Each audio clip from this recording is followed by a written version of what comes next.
Mais uma live, né, gente? Uma semana aí cheia de conteúdo, de coisa bacana. E hoje a gente vai ter uma live com uma pessoa muito especial, muito bacana, uma live incomum, né, para nós aí professores de Pilates, mas a ideia é ajudar a gente a refletir, a pensar bem sobre tudo que a gente vem fazendo aí do ponto de vista da nossa prática, tá bom? Então eu já vou convidar o professor Clóvis, que já está por aqui, e a partir daí nós vamos bater um papo. Boa noite, professor. Como vai? Tudo bem? Boa noite a todos. Tudo bem, e você? Tudo ótimo, tudo ótimo. E com você? Tudo bem também. Confesso que um pouco ansioso, eu diria, por esse momento, por esse bate-papo, e ao mesmo tempo também alegre de poder estar conversando com uma pessoa tão bacana, tão especial como você. Queria já agradecer de antemão a sua participação aqui. Muito obrigado pela sua disponibilidade. Nossa, quem agradece sou eu. O convite e a oportunidade de conversar aí com os teus seguidores e o pessoal aí do Pilates. É uma alegria para mim. Professor, talvez muitos dos meus seguidores eles estejam se perguntando, afinal de contas, o que teriam para conversar um professor de Pilates e um professor de filosofia. Já que, se a gente for pensar aí, talvez há pouquíssimo tempo atrás, basicamente um professor de educação física ou um professor de Pilates é um ser que trabalha com o corpo e usa muito pouco a sua mente, a sua cabeça para pensar e fazer as coisas do seu dia a dia e etc. E por outro lado, o professor de filosofia, né, que usa muito a razão, usa muito o intelecto e esquece um pouco do seu corpo no sentido de estar sempre mais aí, vamos dizer assim, focado nas suas reflexões.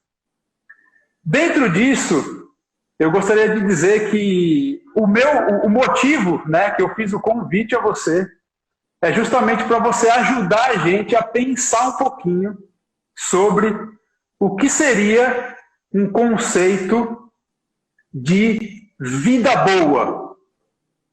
E por que eu gostaria muito de saber sobre isso?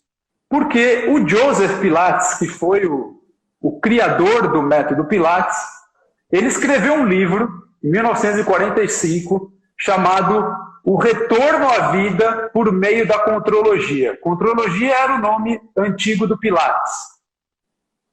E nesse livro, uma das coisas que ele aborda, de um ponto de vista muito claro, é que, de alguma forma, para a gente fazer esse retorno à vida, e a gente já poderia pensar o que seria retornar à vida se nós estamos vivos. O que ele aborda nesse sentido é a gente pensar sobre o conceito de saúde.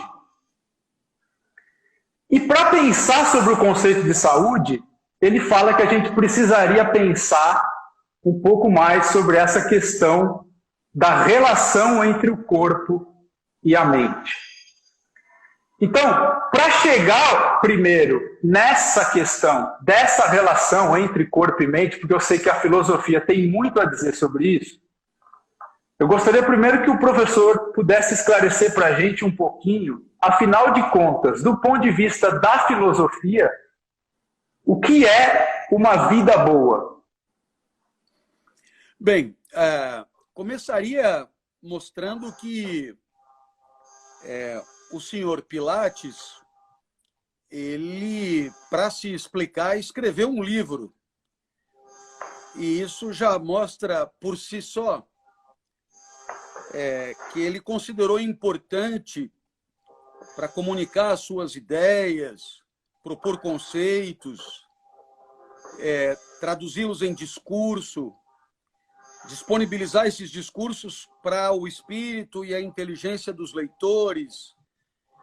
Portanto, perceba que mesmo para o Pilatos foi preciso a inteligência do seu Criador, pressupondo a possibilidade de comunicar com a inteligência de todos os possíveis leitores. E isso já é um pouco indicativo da pertinência da reflexão na hora do bem viver. Costumo sempre dizer que a sabedoria é pensar bem a vida e viver de acordo com o pensamento. E, naturalmente, ao pensar bem a vida, devemos pensá-la na sua maneira mais inteira possível, mais ampla e plena possível. E, é claro, não podemos desperdiçar nenhuma célula. Sendo assim, seria muito auspicioso partir de uma premissa que todas as nossas sensações, que poderão ser muito boas e se traduzir em vida ótima, ou poderão ser devastadoras e amargas, todas as nossas sensações têm íntima relação com o que passa pela nossa cabeça. Sendo assim, podemos dizer que tanto pensamos em função do que sentimos, como também podemos sentir em função do que pensamos. Por essas e por outras, a questão da vida boa é, sim, uma questão de plenitude corporal, física, orgânica, e, paralelamente, é também uma questão de espírito, inteligência, uso da razão, para que isso seja possível. Eu costumo sempre acreditar que a questão das sensações sempre foi muito maltratada pela escola, de uma maneira geral. Você, com certeza, deve se lembrar que nós estudamos anos a fio de matemática, física, química, biologia, literatura, mas provavelmente você não se lembra de nenhuma aula inteiramente consagrada à alegria ou à tristeza, ao temor, à esperança, etc.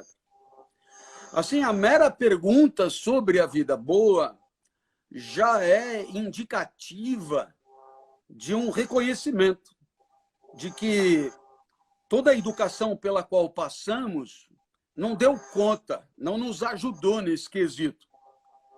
Então, fomos direcionados a entender aquilo que estava sob o controle da razão e a desconfiar daquilo que poderia escapar do controle da razão. E assim, é claro, as emoções ficaram de fora, condenadas ao chiqueiro dos currículos escolares, confinadas ao improviso.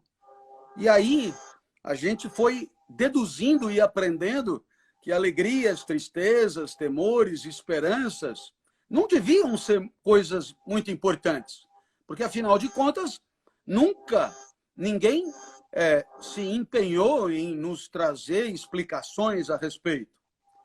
E aí, pelo contrário, fomos levados a acreditar o tempo inteiro que a alegria era coisa de excepcionalidade, festa de aniversário, festa de final de ano, confraternização de família, e que a alegria tinha pouco ou nada a ver com o cotidiano marcado pela seriedade, pela sisudez, pelo profissionalismo, pela dedicação. E aí, é claro, as emoções eram convidadas a se retirar quando estávamos falando de vida para valer ou de vida séria. De uns tempos para cá só, eu diria que, a partir da chamada revolução da inteligência emocional, o homem começou a dar mais importância, eu não digo na filosofia, mas fora dela. A filosofia sempre se interessou, mas a filosofia é encastelada nas mãos de dois ou três, de meia dúzia. Eu diria que fora da filosofia o homem começou a entender a relevância do sentir e a perceber que sem sensações boas a vida fica prejudicada, fica asfixiada. E aí o homem também começou a se interessar sobre essa relação privilegiada das atividades do espírito, da mente, com as sensações. E é esse o momento em que a sabedoria ganhou um enorme impulso e, de certa maneira, passamos a ter maior lucidez sobre a complexidade da nossa existência no mundo. Então, naturalmente, nós podemos pensar sobre os valores da vida, né? E poderíamos aqui enumerar vários critérios que supostamente são garantidores de uma vida boa, como, por exemplo, para Aristóteles, a excelência, quer dizer, a busca do máximo de perfeição na sua praia, nos limites da sua natureza.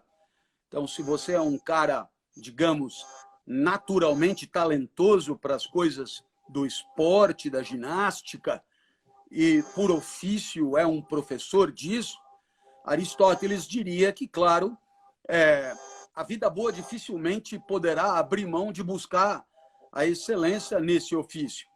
Isso significa saber o máximo a respeito e se empenhar com enorme dedicação a traduzir todo esse conhecimento em prática excelente. E a busca diária dessa excelência é condição de uma vida que vale a pena viver.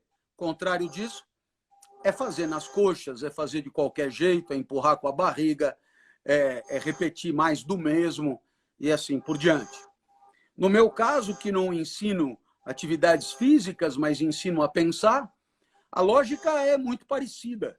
Devo me empenhar para fazer com que, no exercício da mente, haja cada vez mais lucidez através de um pensamento cada vez mais competente, através de um conhecimento cada vez mais arrazoado e proveitoso sobre si mesmo e sobre o mundo. Então, perceba que a busca da excelência, nos limites da natureza de cada um, nos limites do talento de cada um, e dentro até das condições materiais de vida de cada um. Porque não adianta nada você dizer, eu estou dando aula para uma máquina e eu preferiria ter gente na minha frente. Pois então, Aristóteles é muito claro nesse ponto. A excelência é dentro das condições reais do mundo dado. Não adianta nada você simplesmente dizer que sem alunos na sua frente você não fará nada, né? A excelência, pelo contrário, nesse caso, permitirá um enriquecimento, porque exigirá de você desenvolver novas competências, novas habilidades, totalmente irrelevantes até pouco tempo atrás, mas que agora são indispensáveis para viver. Eu mesmo, foram 35 anos na universidade, dando aula, com gente na minha frente, e agora o que eu tenho é iPad na minha frente, é o que temos para hoje, e é possível fazer nas coxas ou fazer da melhor maneira possível. Esse seria um valor. Um segundo valor tem muito a ver com servir. Oferecer, proporcionar, entregar, tirar de alguém um sorriso que sem você não teria sorrido, proporcionar um instante de alegria que só você poderia ter dado causa. E assim, minha esposa é fisioterapeuta e eu vejo o bem enorme que ela faz nas suas sessões de hidroterapia para os seus alunos, quando eles deitam em cima de 2 espaguetes e olham para cima, e ela os conduz puxando pelo pescoço e colocando a coluna no lugar. Eles, idosos, na sua grande maioria, olham para ela como se estivessem entrando no paraíso. Ela lhes proporciona instantes incomparáveis de enorme felicidade ali mesmo, durante a sessão. Perceba que não se trata de uma promessa de vida boa depois que a aula acabar, mas sim de momentos maravilhosos de vida ali mesmo, durante o trabalho, né? Quantas e quantas pessoas que agora, durante a quarentena, ela pode ajudar por intermédio de um atendimento online, onde ela se esforça para orientar o trabalho de pessoas enfermas no ombro, no joelho, em tudo que é lugar, esportistas de alto impacto, da Confederação Brasileira de Ginástica, gente de altíssimo rendimento e que precisa dela o tempo inteiro para poder performar melhor. Existe aí, então, uma preocupação em servir, que é permanente, né? E que parte de uma certeza, se eu estiver bem e orientar bem, as pessoas poderão viver melhor. O momento da pandemia é particularmente fértil, porque o número de pessoas enlutadas e em luta é imenso, e precisam do nosso amparo, do nosso consolo, do nosso ombro. E eu, que trabalho com as almas e com os espíritos, me coloco aqui sempre à disposição, como é esse caso, para falar para todos aqueles que nesse momento estejam sofrendo, para que entendam que a vida ela é constituída de momentos muito diferentes, muito heterogêneos, no pico e no fundo de uma oscilação de potência que não tem fim, e que a certeza é que não estão sozinhos e que estamos todos no mesmo time chamado humanidade, e todos nos ajudando e nos estendendo a mão para que, vencendo o isolamento, possamos, por intermédio de técnicas que outros humanos como nós puseram em marcha, podemos nos ajudar e nos amparar. Não é? E, finalmente, para você não começar a jogar ovo em mim, porque eu não parei de falar, só na minha pergunta, nós podemos pensar na vida como potência, como energia, como vitalidade, como tesão. E aí, é claro, dificilmente a vida poderá ser boa com a energia borocochô, com a potência em baixa. E você, então, lutará e se esforçará para manter a potência em alta.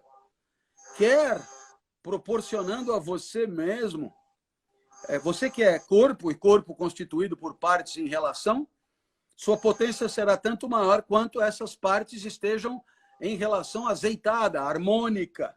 Né? E aí eu tenho a impressão que um professor de Pilates entende muito melhor do que eu sobre o que eu estou dizendo agora. A potência de cada um, instante a instante, depende diretamente da qualidade das relações entre as partes que compõem o nosso corpo. E assim, você pode ter relações potencializadoras da vida, porque uma parte compõe com a outra um todo harmônico, ou você pode ter relações que decompõem, apequenando a potência. Quer dizer, uma parte fudendo a outra, para falar simples. Né?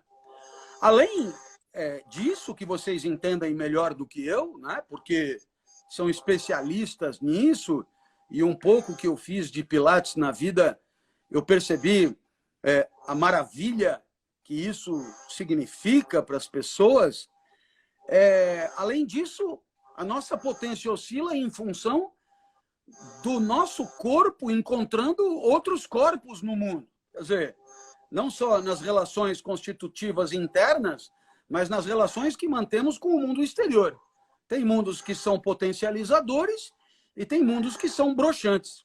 E, naturalmente, como cada um de nós é particular, é singular, é incomparável, o mundo que te põe para cima poderá bem me pôr para baixo e vice-versa. Então, se eu tiver que dar exemplos, eu sempre falarei por mim e aproveito para homenagear meus colegas de trabalho que vivem fazendo o mesmo que eu, palestrantes como eu, professores como eu. Eu destacaria a monja Cohen, minha colega, minha amiga, cuja presença potencializa, mesmo que ela não abra a boca, basta ela estar num lugar, ela potencializa, né? É verdade. Eu sei que você também a conhece muito, que ela também é sua amiga, compartilhamos essa amizade, e você sabe o quanto isso é privilégio nosso.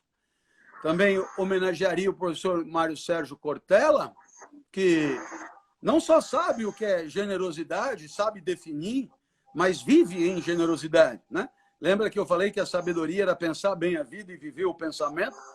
Ele Sim. pensa bem a vida e vive de acordo com o que pensa. É um sábio, portanto. Leandro Carnal sabe o que é didática, mas também vive na didática.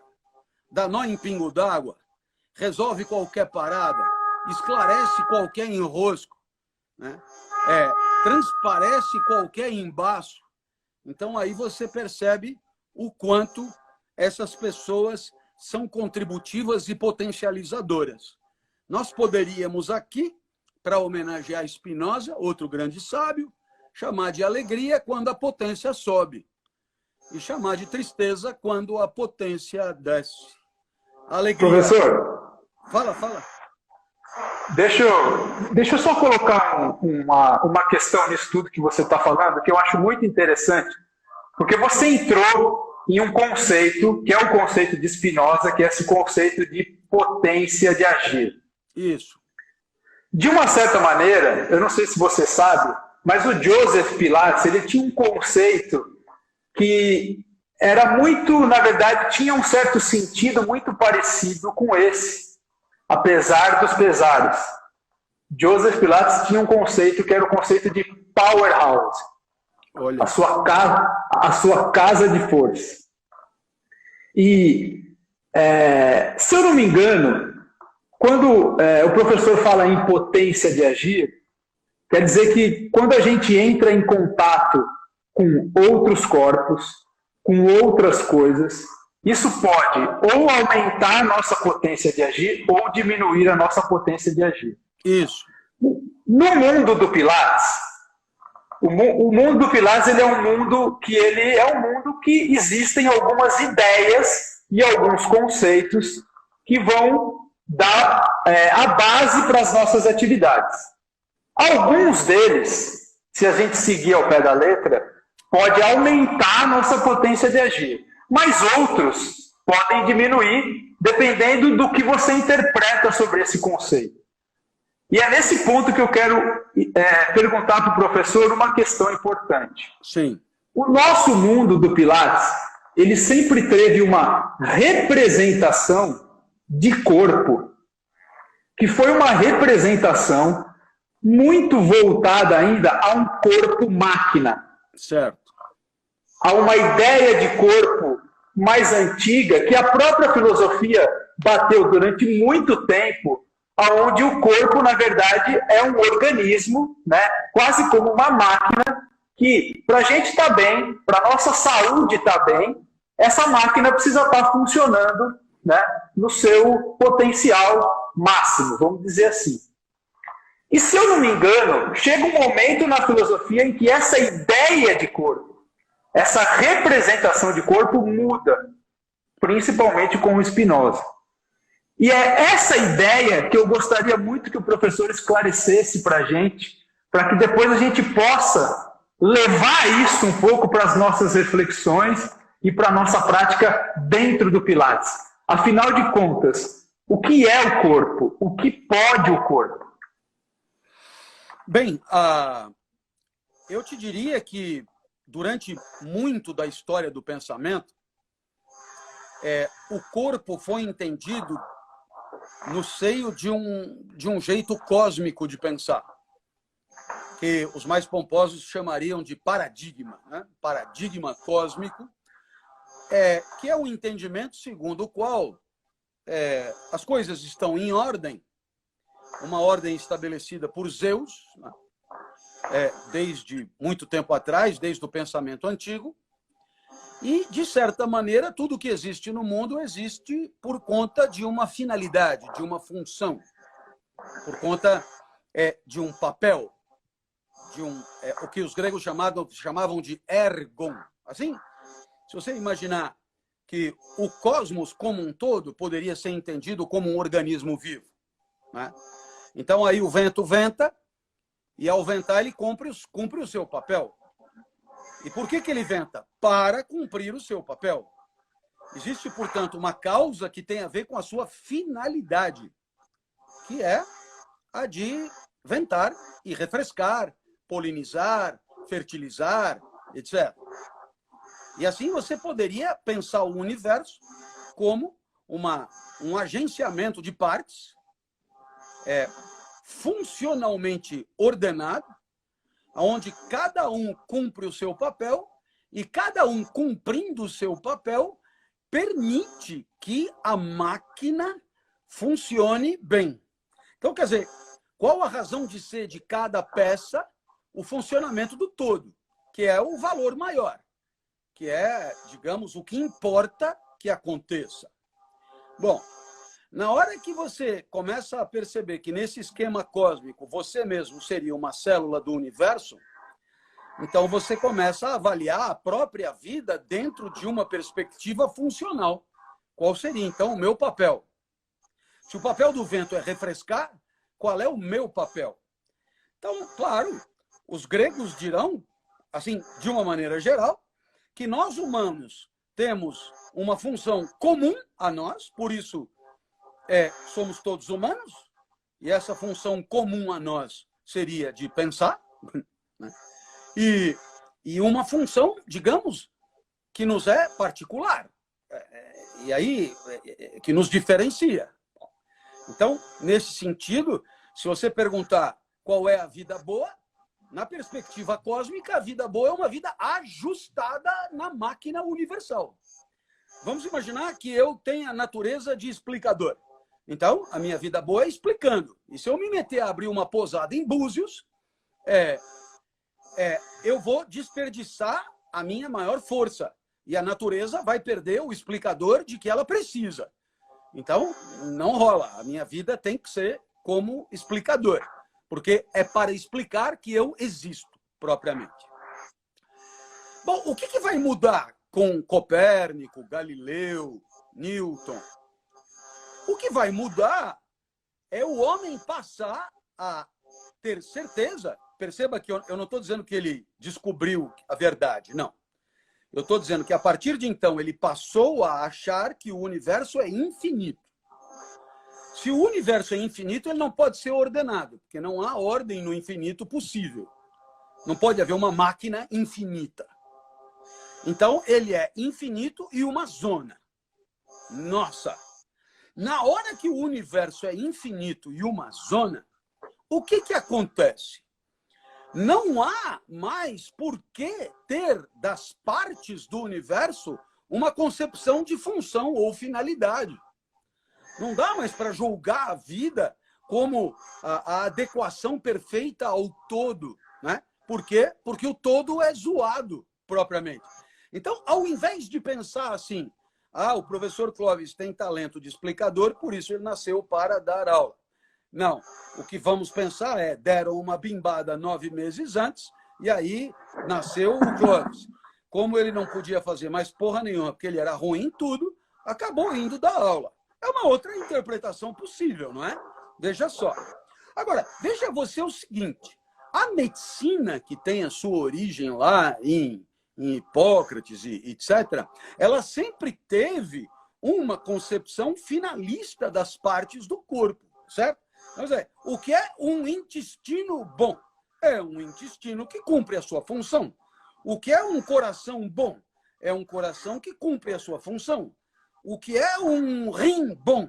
É um rim que cumpre a sua função. E quando é que o rim está doente? Quando não cumpre a sua função, tá certo?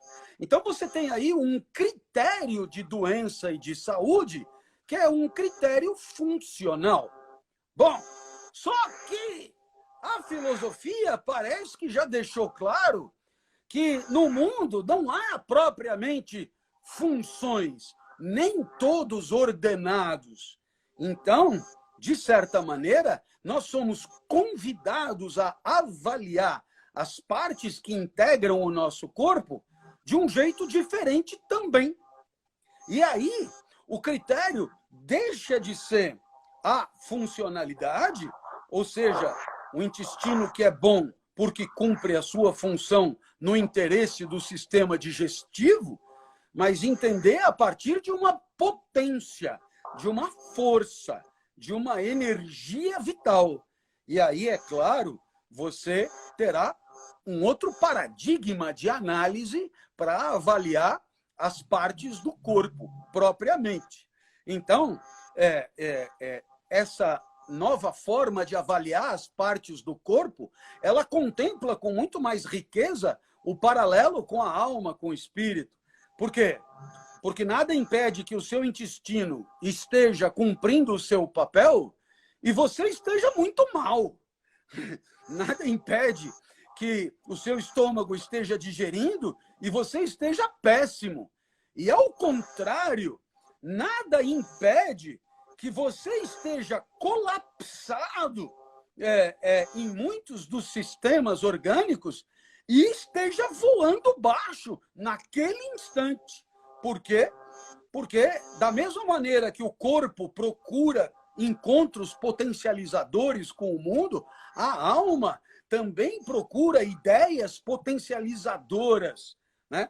Você falou que tem aí concepções potencializadoras, ideias potencializadoras. Então, a alma também tende a procurar ideias que sejam potencializadoras da potência de pensar e a fugir de conteúdos de consciência que sejam broxantes, apequenadores, redutores e assim por diante.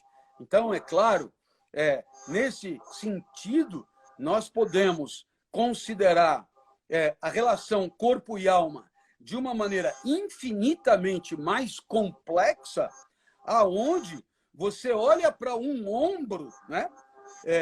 Especialidade da minha esposa, e ela me diz, olha, o ombro, vamos assim dizer, enquanto engrenagem, parece impecável. Por outro lado, ele é um ombro doente. E o problema dele, dessa falta de potência, reside naquilo que, de maneira simplória, nós resumiríamos como sendo o emocional, né? O emocional que interfere, né? E que determina digamos, uma insuficiência num conjunto de engrenagens que, do ponto de vista meramente orgânico, parece ok. Então, eu acho que, da mesma maneira que o homem deixou de pensar o cosmos dentro de uma perspectiva animista e organicista, aonde tudo tem o seu lugar, tudo tem a sua função, tudo tem a sua finalidade, né?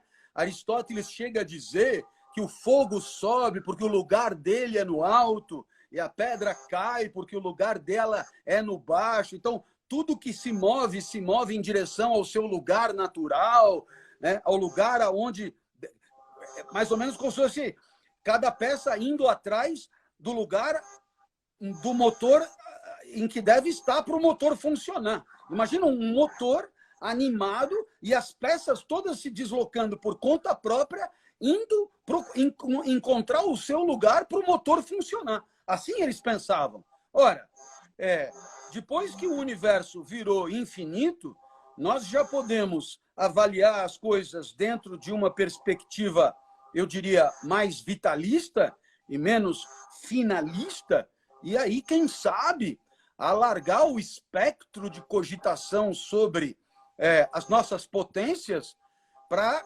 conceber esse paralelismo spinozano entre o corpo e a alma, onde um não é necessariamente causa do outro, mas caminham paralelamente. Isto da mesma maneira que o meu corpo luta num esforço permanente para encontrar mundos potencializadores e alegradores, a minha alma luta para encontrar ideias que potencializem a sua capacidade de pensar, de elocubrar, etc.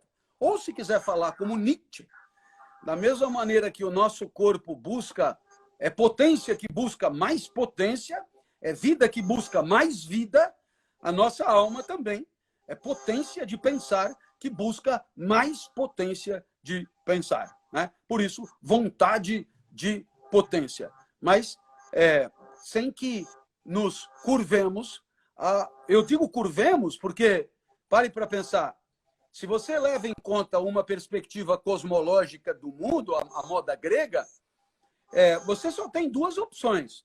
Ou você vive de acordo com o que a natureza te deu, e aí você encaixa certo e vive bem, ou você vive fora do que a natureza te deu, e aí você não encaixa e vive mal. Portanto, há uma submissão, há uma adequação necessária, há uma estrutura abstrata e lógica que se impõe e nos escraviza propriamente. A partir do momento que o mundo não é uma ordem pré-estabelecida pelos deuses, nós ganhamos em liberdade e nos emancipamos para encontrar, eu diria que no caos do mundo, os instantes de vida que bastem por eles mesmos e que sejam alegradores por eles mesmos. E são esses mesmos que a gente pode chamar de felizes e que a gente não quer que acabem nunca. Professor, eu gostaria muito de deixar claro para as pessoas que estão nos ouvindo agora que tudo isso que o professor falou tem uma relação direta, né, com esse paradigma, né, com essa perspectiva que hoje o professor de Pilates, o fisioterapeuta, o médico, né, todos esses profissionais da saúde, na verdade, pensam o conceito de saúde. Então, o que o professor falou, né, dentro dessa questão foi que existia um paradigma anterior onde o corpo humano tinha uma certa analogia com a questão do funcionamento do cosmos e que se esse cosmos ele era finito e era todo composto de partes, o nosso corpo também assim é. E sendo assim, a doença ela vai estar justamente quando alguma parte não está funcionando bem e aí o sujeito ele perde a sua saúde e fica doente. Isso era um sistema de pensar. No entanto, muitas das nossas práticas hoje em dia ainda são regidas por esse tipo de pensamento. O que faz muitas vezes, por exemplo, eu vou dar um exemplo prático para o professor de Pilates visualizar isso dentro da sua prática. Quando chega um aluno para a gente e de repente ele chega com alguma dor. E dor, se você for pensar do ponto de vista antigo, lá, como o professor acabou de comentar, o professor de Pilates logo imagina que essa dor tem que ter uma causa. E essa causa tem que estar relacionada com algum tipo de distúrbio orgânico, e aí ele precisa resolver isso e ele precisa atuar na causa. Só que, com esse tipo de pensamento linear, normalmente ele não consegue resolver o problema. Por quê? Porque o problema está dentro de uma questão sistêmica, dentro de uma questão que envolve relações de muitas partes, onde, na verdade, o todo acaba sendo muito maior do que a soma das partes. Nesse sentido, o que ele faz? Ele se angustia. Porque ele tem um encontro com um conceito que não dá conta da realidade. Então, o que eu gostaria muito que o professor de Pilates entendesse, dentro disso que o professor falou, é que a gente precisa repensar o nosso conceito de saúde. Porque o Joseph Pilates, professor, ele falava sobre isso. Ele falava de um conceito amplo de saúde, de uma grande saúde que, na verdade, não está ancorada dentro dessa dicotomia saúde e doença, mas em um sentido muito mais de um retorno à vida a partir de uma potência. Então, eu queria, se você, Alex, me permitir, eu queria dar a esse retorno à vida uma interpretação. Pois não. Penso eu que mesmo a pessoa que imagina que vai morrer e está na iminência de morrer, mesmo essa pessoa luta para viver, mas ela espera da vida mais do que a sobrevivência. Portanto, em nenhuma situação de vida, viver se resume a continuar vivo. A gente vive por conta de valores existenciais que vão muito, mas muito além de simplesmente sobreviver. É claro que sobreviver é condição dos valores da vida, mas é claro também que eles não esgotam nem de longe esses valores. Quando você, sobretudo no momento atual, hipervaloriza numa histeria sanitarista a questão da sobrevivência, você muitas vezes é levado a reduzir a vida a continuar vivo. E isso, é claro, é o que há de mais apequenador. Eu poderia até dizer que quando focamos na sobrevivência, apequenamos e empobrecemos a vida de maneira profundamente perigosa. Eu até diria que a histeria da sobrevivência, ela vai na contramão da vida. Poderia até estabelecer uma gangorra, uma oposição entre viver e sobreviver. né? E aqui, porque, claro, quando você se contenta em sobreviver, evidentemente que está jogando fora tudo, porque sobreviver por sobreviver é vazio de valor. Sobreviver vale pelo sorriso do filho amado, vale pelo frescor da brisa, vale por poder tirar de alguém um sorriso que sem você não sorriria, vale por poder estender a mão ao necessitado, vale pelo orgasmo, vale por tudo que vai além da sobrevida. A sobrevida pela sobrevida é vazia de sentido e de valor. Muito bem. Fazendo, então, um paralelo com a questão médica, eu diria o seguinte, chega alguém com dor no ombro, né? E aí você poderia entender isto dentro de uma perspectiva de um paralelo com a sobrevivência. Vou tirar a dor no ombro, tá certo? E aí você, digamos, ao isolar esse problema do resto da vida, né? E a tendência a fazer esse isolamento, esse confinamento do problema, né? O recorte do objeto, né? A fazer esse confinamento, você, de uma certa maneira, tira o ombro da vida. Você desconecta o ombro do resto da vida. Então, eu imagino que o doutor...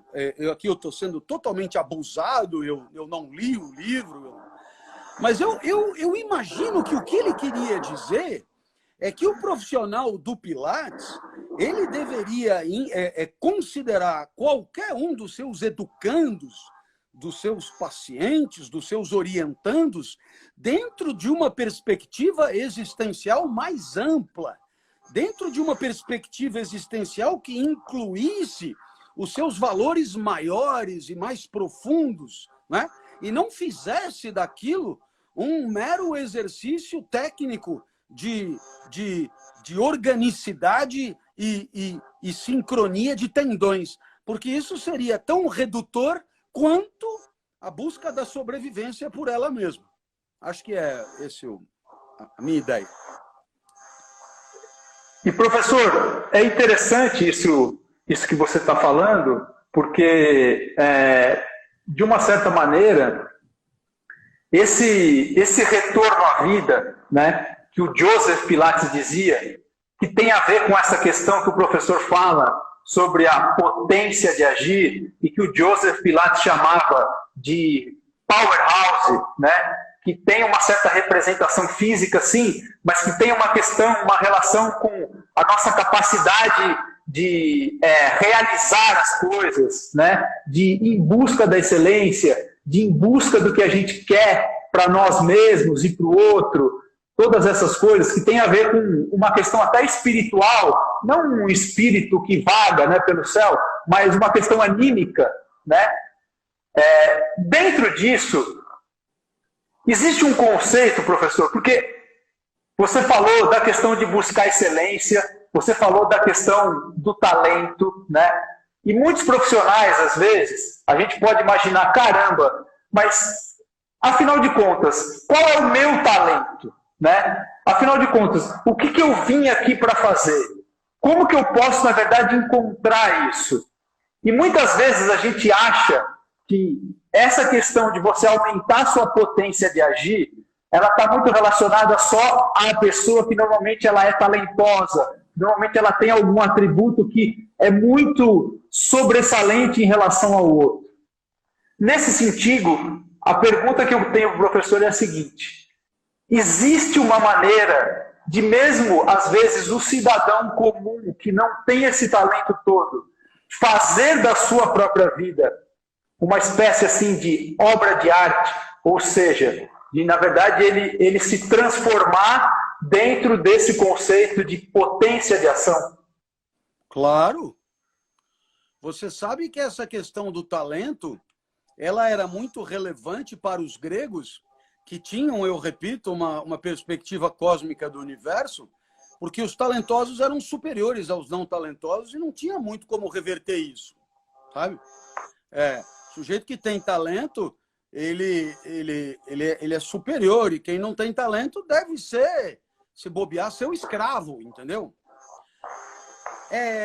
Mas aí o homem deixou de pensar assim e passou a entender que, embora sejamos, né, desigualmente talentosos, nós temos todos condições de zerar a conta e temos todos igualmente liberdade, soberania e autonomia para direcionar a nossa vida no sentido que nos pareça mais digno. E aí, pouco importa se você é mais bonito, mais forte, mais ágil por natureza, o que importa é o que você livremente decide fazer com isso. E aí, é claro, você poderá quer pensar em estender a mão, quer pensar em estender a mão a si mesmo e procurar os mundos alegradores para você. Eu costumo dizer, a vida em sociedade muitas vezes nos faz acreditar que a tristeza é necessária, que a tristeza tem a ver com profissionalismo, com sisudez, com seriedade, com não sei o quê. E uma pessoa muito alegre, ou que manifesta muito alegria, é uma pessoa desconfiável, é uma pessoa leviana. Muitas vezes a sociedade nos faz acreditar nisso. Pois bem, costumo sustentar o contrário. A alegria é a energia, e a energia é para tudo, inclusive para as coisas mais sérias e mais relevantes. Por isso devemos buscar sempre as condições de vida mais potencializadoras, sejam elas quais forem. É verdade que você nunca foi educado para isso. É verdade que a escola nunca te ensinou isso.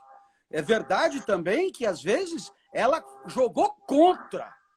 E quando uma pessoa se alegrava na escola, às vezes era punida. Por quê? Porque, eu repito, a tristeza se confundia com respeito, seriedade e sisudez próprias de um bom aluno.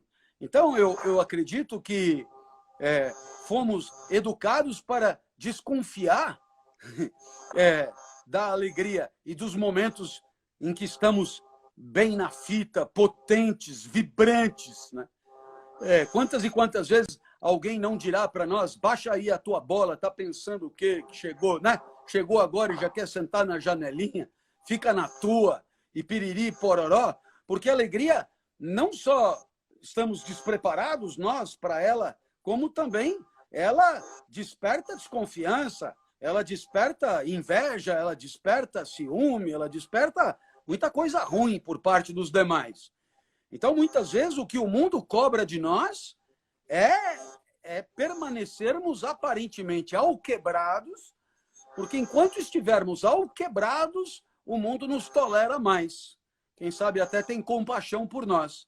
Mas quando nos guardamos altivez, guardamos ereção, guardamos potência e manifestamos essa potência, costumamos levar porrada de tudo que é lado o tempo inteiro.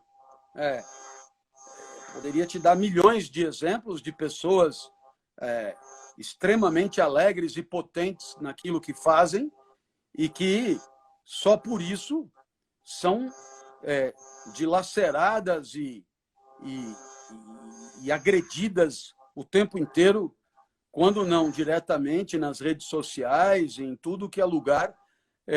Basta que alguém manifeste alegria consigo mesmo para que comece a voar chinelo de tudo que é lugar. Então, perceba que essa busca da potência não é tranquila, não é fácil, mas ela é condição de uma vida que vale a pena viver.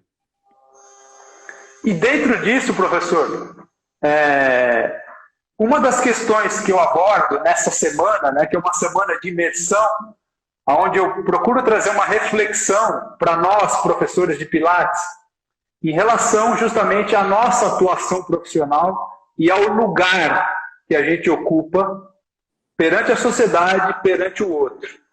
Então, um dos indicativos de tudo isso que o professor está falando seria justamente, então, a gente olhar um pouco para esse lugar enquanto professores de Pilates, enquanto educadores do movimento, e a partir daí perceber se exatamente neste lugar em que eu estou agora, eu consigo encontrar essa potência de vida. Ou seja, se eu consigo encontrar a alegria naquilo que eu estou fazendo. Se eu consigo encontrar nos encontros que eu faço com a teoria do Pilates, com a prática do Pilates, com a metodologia do Pilates, encontrar essa alegria em mim para depois passar isso para o outro. É mais ou menos por aí que o professor está falando. Mais ou menos não. É exatamente isso. Eu acho que há até uma certa moda de ver por aí corpo e alma, né? Muita gente juntando corpo e alma e até, de certa maneira, prometendo. Mas, quando você vai ver, ou é um ou é outro. É muito raro você ver isso levado a sério. Quer dizer, alguém que trabalha mesmo a intersecção, né? Então, você tem psicoterapeuta, gente que trabalha com discurso, senta no divã, fala. Aí você vai no outro lugar, o camarada cutuca aqui, cutuca ali, faz ginástica, faz alongamento, faz... Agora, a intersecção por intermédio dos afetos entre aquilo que sentimos e aquilo que pensamos, isto é muito raro, né? É tão raro que, desse jeito que eu estou vislumbrando, eu nunca vi acontecer em lugar nenhum.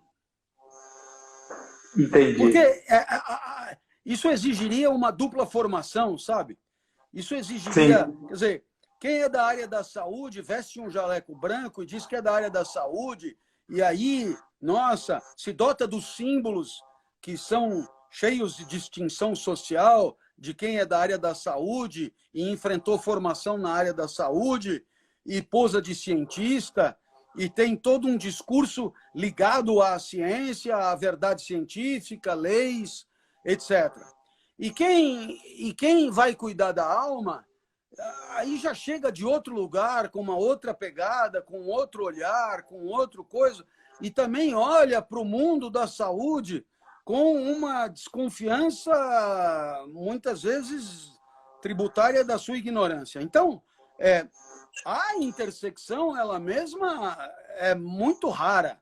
E eu tenho a impressão que o doutor Pilates, ele estava querendo muito se referir a isso quando ele falava de voltar a viver.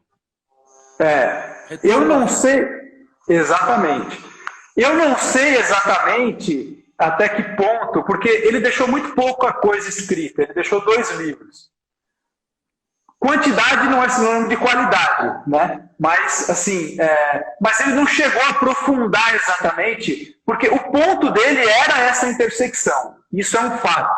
Mas como exatamente o Pilates pode entrar nessa intersecção é algo ainda que a gente precisa elaborar mais. Agora, uma coisa ficou claro para mim nesse livro que eu estou lendo aqui do professor, que é o livro Em Busca de Nós Mesmos, que é um livro que depois eu vou indicar para todos aqui, do professor Clóvis, que essa intersecção está justamente no campo dos afetos e no campo das emoções. E que essa intersecção, ela precisa vir a partir do momento em que a gente passa a deixar um pouco de lado essa representação de um corpo que é uma máquina, para entender um pouco mais que esse corpo, na verdade, ele é um corpo sensível. Seria mais ou menos isso? É exatamente isso. É exatamente isso. E eu penso que quem levar a sério essa busca, e é preciso humildade, porque depois de toda uma formação na área da saúde e se meter a estudar as coisas da alma, é muito difícil, é preciso humildade, e vice-versa, é preciso humildade, mas quem se meter a ir buscar essas tangências, trará para a humanidade uma contribuição ímpar. E eu animaria muito quem se dispusesse a isso. Professor, a gente tem 4 minutos para encerrar o nosso bate-papo.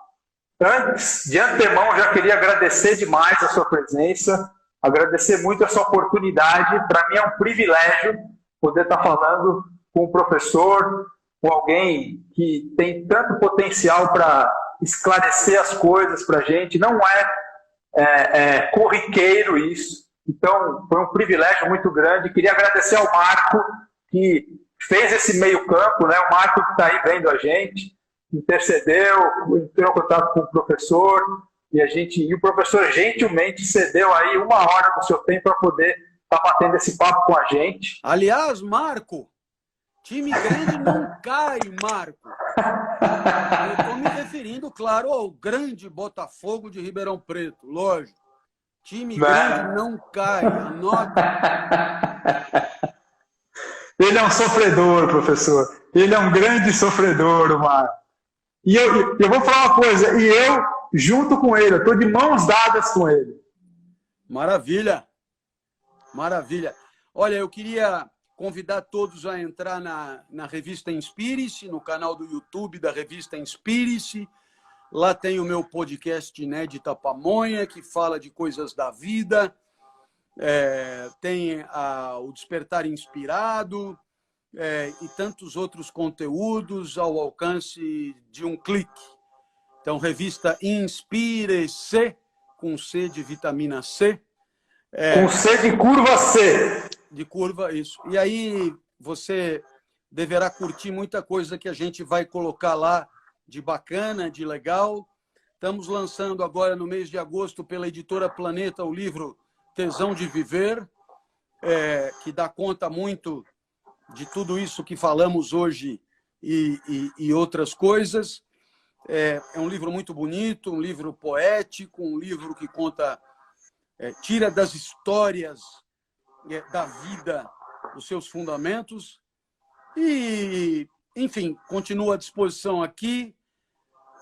Parabenizo a todos que proporcionam coisas boas às pessoas com a sua orientação, a sua excelência, a sua expertise, e desejo a todos uma excelente noite e que continuem acompanhando essas lives, porque elas são muito legais. Valeu!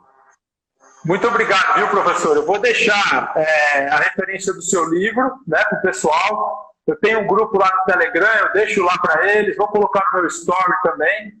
E se o professor puder depois passar direitinho o endereço dessa revista, da Inspire-se, que aí eu também deixo para o pessoal poder entrar. www.revistainspirese.com.br, né? Não tem como. .com.br, beleza.